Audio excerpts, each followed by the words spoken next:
ಸ್ವಾಭಾವಿಕವಾಗಿ ಅವರು D K Shivakumar ಅವರು ಕೂಡ ಹೇಳಿದ್ದಾರೆ, ಈಗ ನೋಡಪ್ಪ ನಾನು ಉಪಮುಖ್ಯಮಂತ್ರಿ ಆಗಿದ್ದೀನಿ, 2 ಪೋರ್ಟ್ಫೋಲಿಯೋ ನಿಭಾವಣೆ ಮಾಡ್ತಾ ಇದ್ದೀನಿ, ಭಾಳ ವರ್ಷ ನಾನು ಇದಾಗಿದ್ದೀನಿ, ಒಳ್ಳೆ ಕೆಲಸ ಮಾಡಿದ್ದಾರೆ. ಅವರು ಅಧ್ಯಕ್ಷರಾಗಿ ಸಾಕಷ್ಟು ಶ್ರಮ ವಹಿಸಿದ್ದಾರೆ, ಶ್ರಮಪಟ್ಟಿದ್ದಾರೆ. ಚುನಾವಣೆಯಲ್ಲಿ ಅನೇಕ ಕಾರ್ಯಕ್ರಮಗಳನ್ನ ಸಂಘಟನೆ ಮಾಡಲಿಕ್ಕೆ ಭಾಳಷ್ಟು ಅವರ ಕೊಡುಗೆ ದೊಡ್ಡದಿದೆ.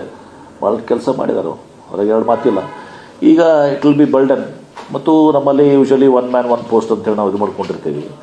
ಸೊ ಹೀಗಾಗಿ ಇದು ಕಾಂಗ್ರೆಸ್ ಅಧ್ಯಕ್ಷರ ಮೇಲೆ ಸ್ವಾಭಾವಿಕವಾಗಿ ಪಕ್ಷ ಅದನ್ನು ನಿರ್ಧಾರ ಮಾಡ್ತಾರೆ.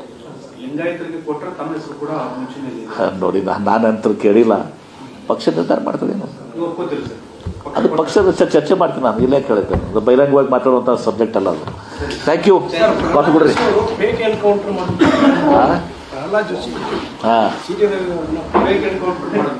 ನೋಡಿ, ನೀವು ಬಳಸಿದಂಥ ಪದ ಏನಿದೆಯಲ್ಲ, ಆ ಪದವನ್ನು ನೀವು ಮಾಡಿದ್ದ ತಪ್ಪಿಗಾಗಿ ಅದನ್ನು ರಕ್ಷಣೆ ಮಾಡಿಕೊಳ್ಳಿಕ್ಕೆ ಇದೆಲ್ಲವನ್ನ ಕಥೆಯನ್ನು ಇವ್ರು ಸೃಷ್ಟಿ ಮಾಡ್ತಾ ಇದ್ದಾರೆ.